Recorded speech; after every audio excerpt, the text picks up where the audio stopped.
Bonjour tout le monde et bienvenue sur Alphorn pour une nouvelle vidéo. Pour le protocole Ether Channel, donc après avoir vu la partie théorique, donc on sait maintenant qu'est-ce que c'est que l'Ether Channel avec les deux protocoles LACP et PAGP. Donc là on va passer à la configuration. Donc là ça va être une vidéo pratique. Donc on va commencer par voir comment configurer une agrégation de liens, donc un lien Ether Channel avec les trois modes. Donc le premier mode, ça veut dire le mode on sans protocole. Le mode en PAGP avec le protocole propriétaire à Cisco, donc le protocole PAGP. Et le mode standard, donc le mode LACP. Alors, donc la topologie qu'on va utiliser pour notre lab, donc avec les deux switches d'accès et les deux switches de distribution. Donc, sauf que on a une redondance de lien. Donc on a vu l'intérêt de l'Ether Channel, donc ça permet d'augmenter la bande passante, donc sans utiliser d'autres ports SFP ou des ports à 1 giga par exemple. Donc on va supposer qu'on a juste des ports à 100 mégas, donc qu'on va exploiter pour avoir une bande passante meilleure. Alors donc on a vu que par défaut, donc avec cette redondance de lien, il y a un protocole qui s'appelle STP et qui va bloquer un segment par défaut. Donc au final, on aura un seul lien actif et donc une bande passante de 100 mégas entre les deux switches. Et nous, ce qui nous intéresse, c'est d'avoir une bande passante meilleure. Donc avec l'Ether Channel, on peut faire ça. Donc on a vu les avantages de ce protocole Ether Channel. Donc la redondance de lien, donc une bande passante meilleure et le protocole Spanning Tree qui va plus voir les interfaces physiques mais plutôt les interfaces logiques ou bien les interfaces Ether Channel qu'on va créer. Alors, donc pour mieux comprendre ce protocole, donc on va utiliser ou bien on va configurer les trois modes. Donc le mode on, ça veut dire sans protocole. Donc on va configurer le mode on entre les deux switches de distribution. On va configurer le mode standard LACP entre les deux switches, donc le premier switch de distribution et le premier switch d'accès. Le protocole PAGP propriétaire à Cisco, donc on va le configurer entre le deuxième switch de distribution et le deuxième switch d'accès. Alors maintenant, on va passer directement aux commandes. Donc nous allons commencer par forcer l'agrégation de liens sur les deux switches. Donc en mode on, c'est très simple, ça veut dire qu'il n'y a pas, de protocole. Donc on va rentrer en mode configuration au niveau des deux interfaces qu'on veut regrouper. Donc avec la commande channel group 1, mode on, donc on va créer une interface virtuelle numéro 1, ça c'est le numéro de l'interface virtuelle qu'on va créer.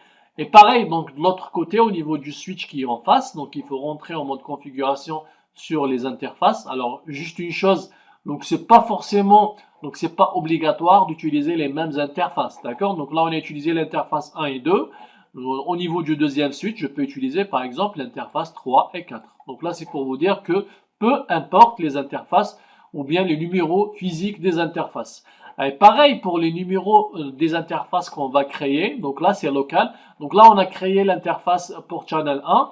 Au niveau du deuxième switch, rien ne m'empêche de créer, par exemple, le port channel numéro 2. Donc pas forcément le même numéro de l'interface channel. Donc juste après, vous allez voir qu'il y a une interface virtuelle qui va être créée. Donc au niveau du premier switch et au niveau du deuxième switch. Donc tout ça, c'est avec le mode on, ça veut dire sans protocole. Alors, juste après, on peut vérifier donc avec cette commande show interface pour channel 1. Ça, c'est le numéro de l'interface qu'on a affecté, de l'interface virtuelle qu'on vient de créer pour l'Ether Channel. Là, c'est très important. Donc, on remarque qu'il y a une bande passante de 200 mégas et non pas 200 mégas. Ça veut dire que effectivement, on a une bande passante de 200 mégas qui regroupe les deux interfaces physiques de 100 mégas chacune des interfaces. Et au final, on a une bande passante de 200 mégas entre les deux switches. Donc, on peut le vérifier avec cette commande en voyant ici bandwidth à 200 000. Et pareil, donc on peut voir les membres qui participent dans l'interface virtuelle, channel 1. Donc, on peut voir les interfaces physiques qui peuvent participer dans cette interface virtuelle. Donc, on voit bien que c'est l'interface 01 et 02 qui forment cette interface virtuelle, le port channel 1. Donc ça, c'est avec le mode on. Et pareil, donc les commandes, c'est exactement les mêmes. Donc c'est juste le mode qui change. Donc là, on va créer ou bien configurer avec le protocole LACP. Donc channel protocole LACP, channel groupe, pareil, ça c'est le numéro du port virtuel qu'on va créer ou bien de l'interface virtuelle. Mode active. Alors, on a vu que pour le protocole LACP, il y a les deux modes, donc active et passive. Active, ça veut dire quoi? Ça veut dire qu'il va tenter de mettre le lien en LACP. Donc, il va envoyer des petits paquets pour forcer, donc il va faire de son mieux de forcer le lien pour qu'il soit en mode LACP ou bien avec le protocole LACP. Et le mode P, il est passif, il attend, d'accord? Il attend, il faut qu'il y ait au moins de l'autre côté un mode qui est configuré en actif. Ça veut dire quoi? Ça veut dire que si on a les deux switches et qu'on veut configurer du LACP, on a deux options possibles. Soit configurer active des deux côtés, soit configurer active d'un côté et le deuxième côté, je peux configurer du passif. Donc l'essentiel qu'il faut qu'il y ait au moins un côté qui est actif. D'accord? Donc c'est ça la condition pour former un lien LACP. Donc là, pour être sûr, on peut configurer de l'active des deux côtés. Donc là, c'est mieux, c'est encore mieux dans les best practices pour le protocole LACP de configurer l'active des deux côtés. Alors, juste une petite parenthèse pour le protocole PAGP. Donc, ce qui remplace le mode active, c'est le dynamique, c'est le dynamique desirable. Et ce qui remplace le mode passif, c'est le mode auto. Donc, pour résumer, on peut dire ici, on a les deux modes, donc desirable et le mode auto. Donc, l'équivalent du mode desirable, c'est le mode active pour le protocole LACP. Et l'équivalent du mode auto, c'est le mode passif pour le protocole LACP. Alors, pour vérifier, donc pareil, c'est la même commande. Show interface port channel 1. Donc, on voit bien qu'on a une bande passante de 200 mégas et les membres qui font partie de ce port ou bien de cette interface virtuelle, c'est les ports Fast Ethernet 0.1 et 0.2. Donc, la configuration pour le protocole PAGP, ça va être exactement la même commande, juste le mode qui change ici. Donc, au lieu du mode active, ça va être le mode desirable. Ou bien, si on veut activer ou bien configurer le mode, l'équivalent du mode passif, c'est le mode auto. Donc, la commande sera mode auto. D'accord? Donc, tout ça, c'est des choses qu'on va découvrir dans le lab en utilisant donc cette même topologie. Alors, donc, on va commencer par la configuration du mode on, donc entre les deux switches de distribution.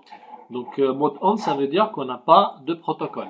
Donc, on va rentrer en mode configuration sur les deux interfaces, donc 0.2 et 3.2. Alors, donc, conft. Donc, interface, par contre, malheureusement, on peut pas appliquer la commande range. C'est pas grave. Donc, 3.2. Channel group. Donc, on va choisir par exemple l'interface numéro 1, l'interface virtuelle qu'on va créer. Donc, si vous allez faire point d'interrogation, il va vous demander dans quel mode. Donc, et encore, si vous faites point d'interrogation, donc là, vous avez les deux modes. L'actif pour le protocole LACP, le mode auto pour le protocole PAGP, desirable pour le mode PAGP, le passif pour le protocole LACP, et plus le mode on qu'on va configurer ou bien qu'on va utiliser maintenant. Alors, mode on,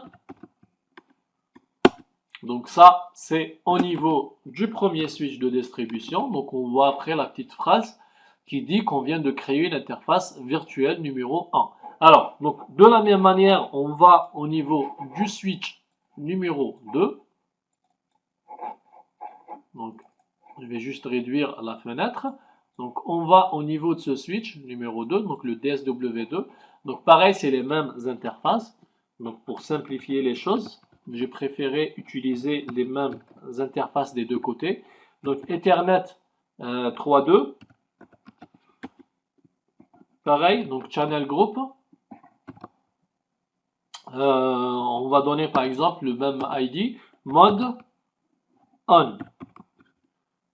Et pareil, donc il faut l'activer au niveau de l'interface 0.2. Donc on l'a activé sur la 3.2, mais on l'a pas encore activé au niveau de l'interface 3.0.2.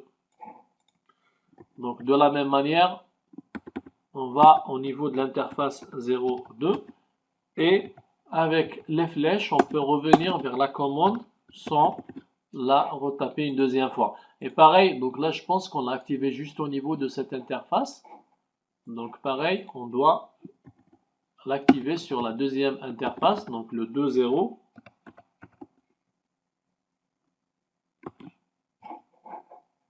On va juste confirmer que c'est la 2, pardon, c'est la 0.2 et non pas la 2.0. Donc là, on va juste revenir sur cette interface et on va activer la même commande. Donc ça veut dire quoi? Ça veut dire qu'on l'a activé au niveau de l'interface 3.2 et de l'interface 0.2. Donc 3.2, 0.2. Et pareil, donc pour le deuxième switch, donc on l'a activé au niveau de l'interface 3.2, au niveau de l'interface 0.2. Maintenant, si on fait un show interface port channel, alors, donc ce qu'il faut savoir, c'est qu'avec tabulation, il ne va pas reconnaître la commande directement. Donc show interface port channel 1. Donc là, on voit bien qu'on a une bande passante de 200 mégas du fait qu'on a regroupé 100 plus 100. On a le MTU qui reste toujours à 1500 octets. Et on peut voir les interfaces qui sont regroupées au niveau de cette interface virtuelle. Donc les interfaces E02 et E32. Alors, on peut même faire un show spanning tree VLAN 1 juste pour vous montrer que le protocole spanning tree ne va plus voir les deux interfaces physiques, mais plutôt l'interface logique, le port channel qu'on vient de créer. D'accord? Alors, au niveau du deuxième switch, pareil, on peut vérifier avec la commande show port channel group, show interface, port channel group. 1. Donc pareil, on voit bien que la bande passante, maintenant, elle est de 200 mégas. Et les membres qui participent dans cette interface virtuelle, donc c'est l'interface E02 et E32. Alors, donc ça, on l'a fait. Donc, on vient de configurer l'Ether Channel avec le mode ON, son protocole. Donc, on va essayer de faire la même chose ici avec le protocole PAGP. Donc, entre les deux switches, donc le switch d'accès, le deuxième switch d'accès et le deuxième switch de distribution. Alors, donc on va commencer par le deuxième switch de distribution. Donc, avec les deux interfaces. Donc, on a les deux interfaces E00 et E30. Alors, donc conft interface Ethernet 00. Donc la commande c'est channel group 1 mode et on va choisir quel mode si on veut faire du PAGP. Donc si vous allez faire un point d'interrogation, les deux modes pour le protocole PAGP, donc il y a le mode auto et le mode desirable. Donc on a le mode auto ici et le mode desirable pour le protocole PAGP. Et puisque nous, on veut monter le lien Ether Channel, donc le mieux, c'est de configurer le desirable des deux côtés. Donc ça, c'est pour la première interface 00. Maintenant, je vais faire la même chose pour l'interface 3.0. Donc 3.0. Et je vais mettre la même commande. Donc on vient de l'activer au niveau du deuxième switch de distribution. On va faire la même chose pour le switch d'accès, donc l'ASW2.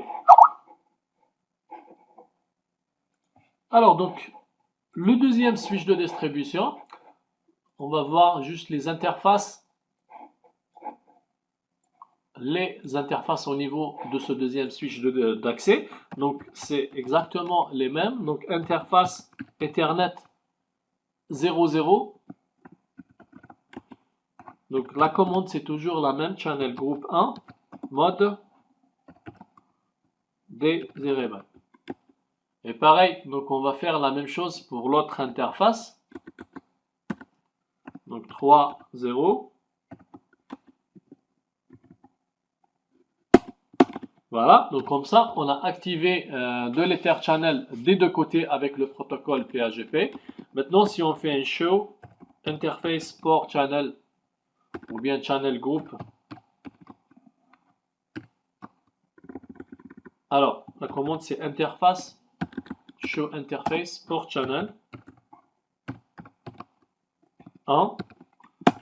Donc c'est le numéro qu'on a donné pour c'est le numéro de l'interface qu'on a donné pour l'Ether Channel. Alors, qu'est-ce qu'on peut voir au niveau de ce show? Donc, on a toujours l'interface à 100 mégas.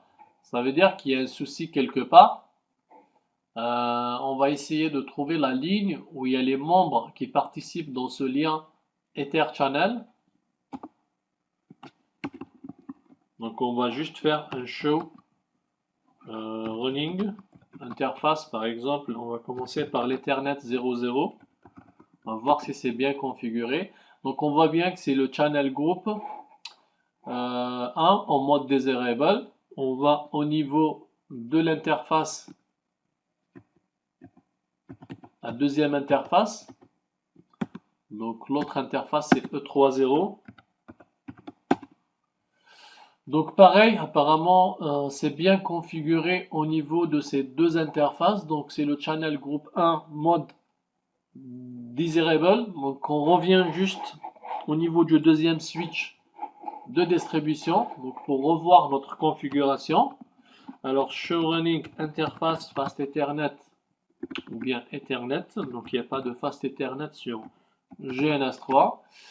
Donc on voit bien je pense qu'on a fait une erreur, on l'a pas configuré au niveau de cette interface Ethernet 00. Alors on va vérifier pour la deuxième interface, donc 3/0. Donc apparemment c'est pas configuré. Peut-être qu'on s'est trompé sur les interfaces. Donc on va le faire rapidement. Interface Ethernet 00 channel group en mode desirable. Donc ça c'est sur la première interface. Donc on va faire la même chose pour la deuxième interface. Channel group en mode desirable. Donc on va faire un show interface port channel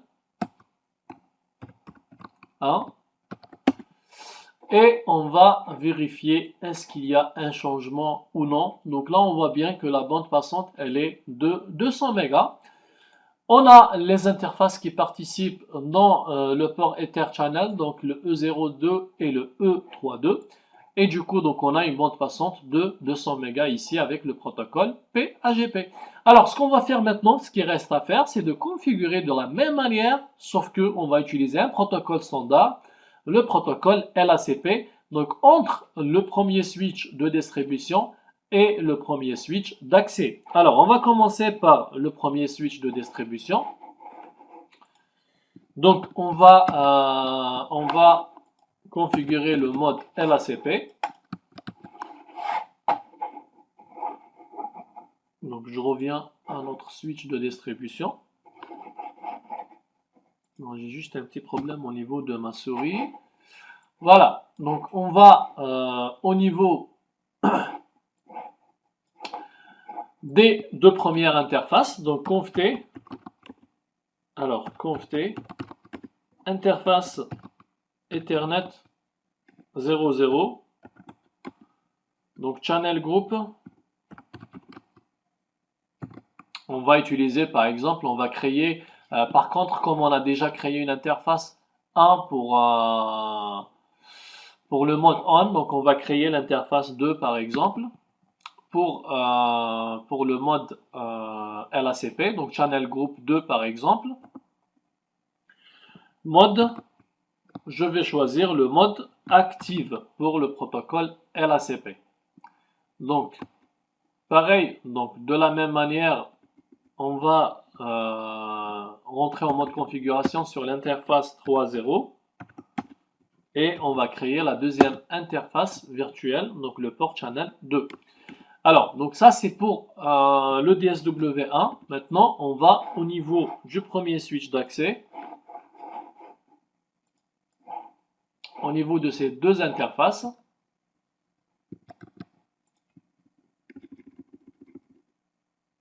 Et on va créer le port channel. Donc, conft interface. Alors ça c'est le DSW2, pardon. Donc je me suis trompé sur le switch.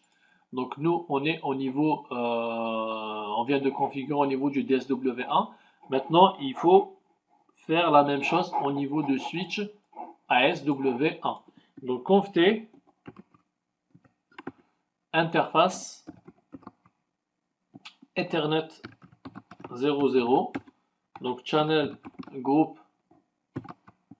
par exemple 2, mode active, puisqu'on veut faire du LACP. Et pareil pour la deuxième interface, donc 3, 0, donc channel group, mode active. Donc on va faire notre vérification avec la commande show interface pour channel 2. Et donc là, on voit bien qu'on a une bande passante de 200 mégas.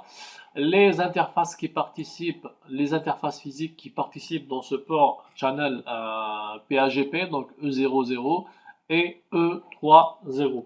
Donc ça veut dire quoi? Ça veut dire qu'on a configuré de l'Ether channel avec les trois modes possibles. Donc le mode on entre les deux switches de distribution, le mode ou bien le protocole propriétaire à Cisco PAGP entre le switch d'accès et le switch de distribution 2, le protocole standard LACP entre le premier switch de distribution et le premier switch d'accès. Ça veut dire que le résultat maintenant, on a une bande passante de 200 mégas ici, on a 200 mégas ici et 200 mégas entre les deux switches de distribution. Voilà, donc on est arrivé à la fin de cette vidéo pratique pour le protocole Ether Channel et les trois modes possibles, le mode ON, le mode PAGP et le protocole LACP. Donc on a vu que la configuration est très simple, donc c'est une commande. Alors juste, le plus important c'est de ne pas oublier les prérequis pour faire de l'Ether Channel. Donc il faut... Si on veut faire de l'access, par exemple, entre les deux, il faut que les deux ports appartiennent au même VLAN. D'accord? Si c'est du trunk, il faut que ça soit configuré de la même manière. Donc, on a vu les configurations du trunk. Donc, s'il n'y a pas que la commande pour activer le trunk, il y a les VLAN qu'on veut faire passer à travers ce lien trunk. Ça veut dire que si j'ai ici, par exemple, un lien trunk, le deuxième, c'est un lien trunk. Là, par exemple, je fais passer que le VLAN 2 et là, je fais passer que le VLAN 3. Est-ce que je peux les regrouper pour avoir un lien Ether Channel? Non. Pourquoi? Parce que ce switch, il va se poser la question. Après que j'ai le lien Ether Channel en trunk, est-ce que je vais faire passer le VLAN 2? Est-ce que je vais faire passer le VLAN 3? Donc, c'est pour ça qu'il faut que ça soit configuré d'une manière identique avant de les regrouper. Là, c'est très important. Donc, autre chose, je ne peux pas configurer un port access avec un port trunk. Pareil, le switch, il va se poser la question. Le résultat, est-ce que ça va être un port access ou bien un port trunk? C'est pour ça que avant de configurer l'Ether Channel, il faut toujours être sûr que les deux ports, donc s'ils sont en access, ils appartiennent au même VLAN. S'ils sont en trunk, il faut qu'ils soient configurés exactement de la même manière par rapport aux VLAN qui sont permis au niveau de ces liens trunk. Donc sinon, la partie configuration, donc on vient de le voir, c'est très simple pour les trois modes. C'est une commande qu'il faut activer au niveau des interfaces et on a le lien soit en mode on, soit en PAGP, soit en LACP. Donc j'espère que ça a été clair pour vous et je vous donne rendez-vous pour la prochaine vidéo.